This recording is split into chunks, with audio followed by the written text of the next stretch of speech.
There's nothing cringier than a weak man. I mean, men cringe at weak men. They find them disgusting. It is what it is, man. This is why men look up to strong men that conquer their bodies, their own minds, that advance in life. We look up to and try to replicate, mimic. Men can cry.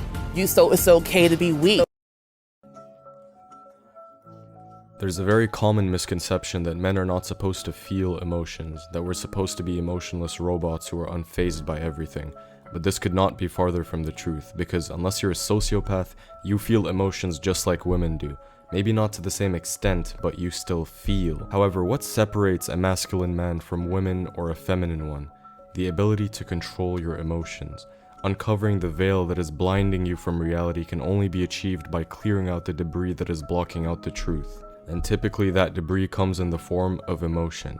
This emotion, when unchecked, can cloud your judgment, leave you delusional, pursuing something that either does not exist or does not want to be pursued, and cause you to ultimately make bad decisions in life. If there's one factor that separates cold, masculine, attractive, and disciplined men from those who are weak, docile, and unambitious, is the ability to not let how you feel in the moment decide your next course of action.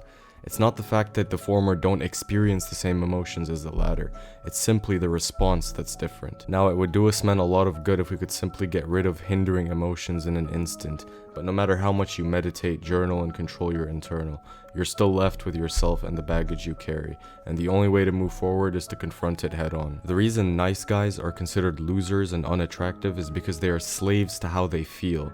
They desperately seek either validation or sex from a girl and will blindly pursue a girl who wouldn't so much as look in their direction, instead of objectively looking at the situation. They ignore obvious red flags because their emotions are blinding them from reality. Understanding the truth might hurt, but living in reality will set you free. No more false hope, desperation, and delusion. Once you look for the truth, it will find you, and you can live on your own terms and finally move on with your life. The reason I even decided to make this video is because I've been a victim of this weakness, especially recently, in terms of both my goals and this girl that I felt a very strong emotion towards.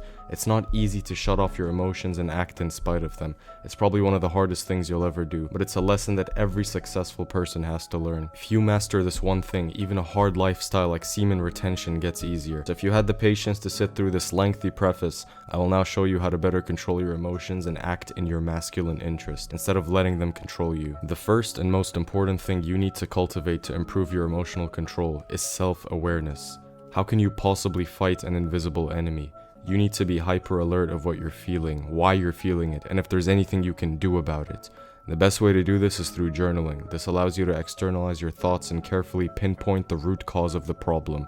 From there, you'll notice patterns that emerge. You will understand yourself and what causes you to tick. You see, people rarely take the time to truly understand themselves and their feelings, which is why they're often victims. By developing awareness of how you feel and detaching by looking at things from a third-person perspective, it will help you see the bigger picture and make decisions that serve your best interest. It will also help clear a lot of clutter in your mind and help you focus and be still. It's amazing how therapeutic writing things on paper can really be. This one strategy alone should make you get excited, because now you have the tools to understand your emotions. They can no longer harm you. A big area of life that I specifically see guys have the worst emotional control in is dealing with a girl who they are romantically attracted to. This is where clingy, needy, desperate, and pathetic behavior arises if you are not self-aware and have no restraint. Love is one of the strongest emotions and can cause you to lose your composure and act out of character. It's in our nature to want to show the person how much we care and give them everything, but masculine men know better. This is where journaling can help you break free of your attachment. Ask yourself, why do I like her so much? Is what I'm feeling really love or infatuation? Does she like me as much as I like her? If you ask yourself the hard questions, you will know for a fact if she's worth pursuing or if you should stop. It could hurt, but it's necessary. The second thing you need to do is practice Stoicism. Stoicism is rationality in its purest form. An idea developed by the greatest thinkers who ever lived, Marcus Aurelius, Seneca, Epictetus. You'd be an idiot to ignore their wisdom. Waking up with the mindset that you have things you need to do, no matter the circumstances or how you feel, and actually following through with it will automatically put you above the majority of men.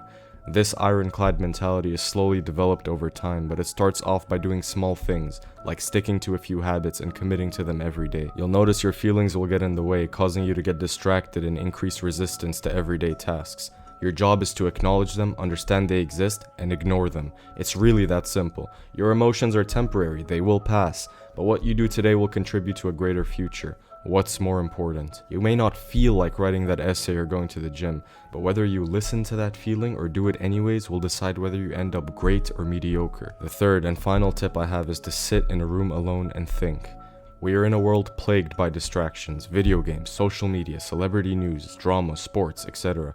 Our brains are overloaded with information, which is actually not a very good thing.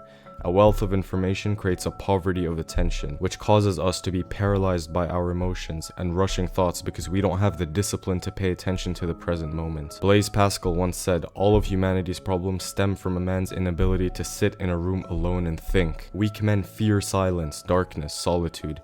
They always need sounds and distractions. Don't be like that. Sit alone and let your thoughts wander. Let yourself feel. Do not suppress any emotions. That's how violent criminals and serial killers are made. Simply allow yourself to experience it all. And with that, you can finally be liberated.